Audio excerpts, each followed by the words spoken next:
আমি মেয়েকে কিন্তু রেজাল্টে একটু 19-20 হতে দেই নাই, এবং আমার মেয়েকে শুধু লেখাপড়া না, সমস্ত সাইডে আমি তাকে একজন মানবিক মানুষ হিসেবে গড়ে তোলার চেষ্টা করেছি, এবং আপনারা সেটা টেরও পেয়েছেন।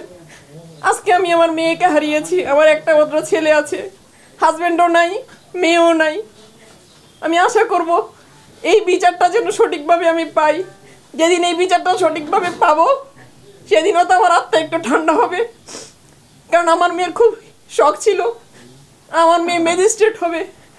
আমার মেয়ে আগামী বছর জগন্নাথ বিশ্ববিদ্যালয় ল ডিপার্টমেন্টের টিচার হিসেবে যুক্ত হবে। আমার কিছুই হয়নি, আমি এখন অন্তঃসার শূন্য। আমি আশা করবো এই বিচারটা আমি সঠিক কিছুই পাবো। 5 সদস্য যে তদন্ত টিম আমার বাসায় এসেছিলেন, আমি ওনাদের কাজের মধ্যে নিষ্ক্রিয়তা পাচ্ছি। যদি নাই পাই, এতদিনে হয়তো আমি রিপোর্টটা পেয়ে যেতাম, জানতাম কি অবস্থায় আছে। ল ডিপার্টমেন্টের চেয়ারম্যান এবং ডিন তারা বলছেন চেয়ারম্যান অবগত আছেন কিন্তু ডিন অবগত নেই। এটা কি করে সম্ভব যে একটা ডিপার্টমেন্টের মধ্যে একটা মেয়েকে 10 জন ছেলে মেয়ে এভাবে লাঞ্ছিত করছে, এভাবে উৎপীড়ন করছে, তারপরও মেয়ের লেখাপড়া কিন্তু ঠিক ছিল? কি করে সম্ভব এটা যে ওনারা কিছুই নাকি জানেন না? তো আমি জবি প্রশাসনের কাছে, সাদেকা হালিম ম্যামের কাছে আমি প্রশ্ন রাখছি। আমি তদন্ত রিপোর্টটা চাই। তদন্তে আপনারা কি এনেছেন, কি আপনি দিচ্ছেন? এবং এরই মাধ্যমে, আজকের এই সংবাদ সম্মেলনের মাধ্যমে আমি মাননীয় প্রধানমন্ত্রীর কাছে, অবন্তিকার বাবা যেহেতু একজন সরকারি কর্মকর্তা ছিলেন এবং সরকারের কাজ করতে গিয়ে উনি আহত হয়েছেন, উনি মারাও গেছেন, এবং আমার মেয়েও আত্মহত্যা করেছেন বিভিন্ন নিপীড়নের কারণে।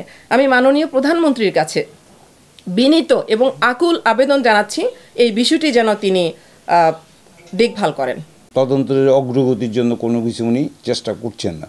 তাহলে সর্বদিকে মিলিয়ে আমি বলবো যে উনি কোনো না কোনোভাবে প্রভাবিত হয়েছেন এবং মামলাটা ভিন্ন খাতে প্রভাবিত করার জন্য, ইনভেস্টিগেশনটাকে মামলা থেকে বাদীকে ন্যায় বিচার থেকে বঞ্চিত করার জন্য উনি মোটামুটিভাবে কাজ করতেছেন। এটা আমি অভিযোগ করলাম আপনাদের সামনে।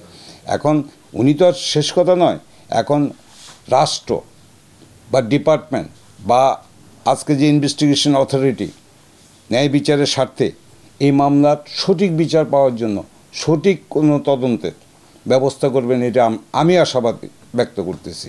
আর এই পর্যন্ত মামলার কোনো অগ্রগতি নেই। আমরা সন্দিহান। যেখানে দিন ইসলাম জামিন পাইছেন, জামিন পাওয়ার পর বিভিন্ন ফেসবুকে স্ট্যাটাস দিতেছেন উনি নাকি ইউনিভার্সিটিতেও আবার জয়েন করার জন্য দরখাস্ত দিয়েছেন। নট অনলি দ্যাট, এবং যেই ছাত্রছাত্রীরা সাক্ষী দেবে তাদের উপরে ট্যাম্পারিং হচ্ছে। ট্যাম্পারিং মানে ভয়ভীতির থেকে শুরু করে, এবং আরও অনেক কিছু আছে যেটা আসলে বলা যাচ্ছে না, এরকম প্রভাব বিস্তার করা হচ্ছে যে টোটাল এই মামলার যাতে কোনো সাক্ষী প্রমাণ আলামত এগুলো যাতে না করতে পারে, সেই জন্য উনি বাধার সৃষ্টি করতেছেন।